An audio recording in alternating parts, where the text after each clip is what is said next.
2013 മുതലുള്ള കാത്തിരിപ്പ് വിഫലമായില്ല. ശ്രീശാന്തിന് ആശ്വാസവുമായി സുപ്രീം കോടതി.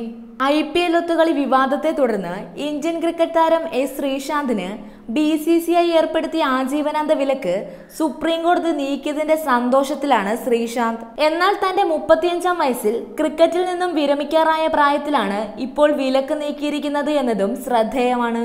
6 വർഷത്തോളം അനുകൂല വിധിക്ക് വേണ്ടി കാത്തുനിന്ന ശ്രീശാന്ത് തന്റെ കരിയറിലെ ഒരു നല്ല ഭാഗവും തീഹാർ ജയിലിലും കേസിലെ നിയമ പോരാട്ടത്തിനു വേണ്ടി ചിലവഴിക്കുകയും ചെയ്തു.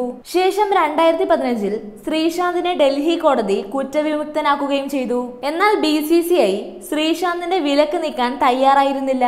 ഇപ്പോൾ നാളുകൾ നീണ്ട നിയമ പോരാട്ടത്തിനൊടുവിലാണ് സുപ്രീം കോടതി ശ്രീശാന്തിന് അനുകൂല വിധിയുമായി രംഗത്തെത്തിയത്. 6 വർഷമായി താൻ വിലക്ക് അനുഭവിക്കുകയാണെന്നും ആളുകൾ റിട്ടയർ ചെയ്യുന്ന പ്രായത്തിൽ വീണ്ടും കളിക്കാനാകുമെന്നാണ് പ്രതീക്ഷയെന്നും ശ്രീശാന്ത് പ്രതികരിച്ചു.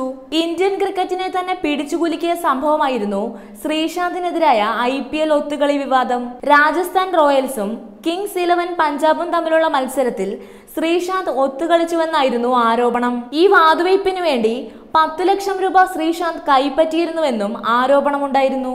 BCCI ഏർപ്പെടുത്തിയ വിലക്ക് ചോദ്യം ചെയ്ത് ശ്രീശാന്ത് നൽകിയ അപ്പീൽ പരിഗണിച്ചാണ് സുപ്രീം കോടതിയുടെ ഇപ്പോഴത്തെ തീരുമാനം. ശിക്ഷാ കാലാവധി പുനഃപരിശോധിക്കാൻ BCCIക്ക് സുപ്രീം കോടതി നിർദ്ദേശം നൽകി. എന്നാൽ ഭാഗികമായി മാത്രമാണ് ശ്രീശാന്തിന്റെ വിലക്ക് നീക്കിയത്. 2013 മുതലുള്ള നിയമയുദ്ധത്തിനൊടുവിലാണ് സുപ്രീം കോടതിയുടെ ഇത്തരമൊരു ആശ്വാസ വിധി വന്നിരിക്കുന്നത്.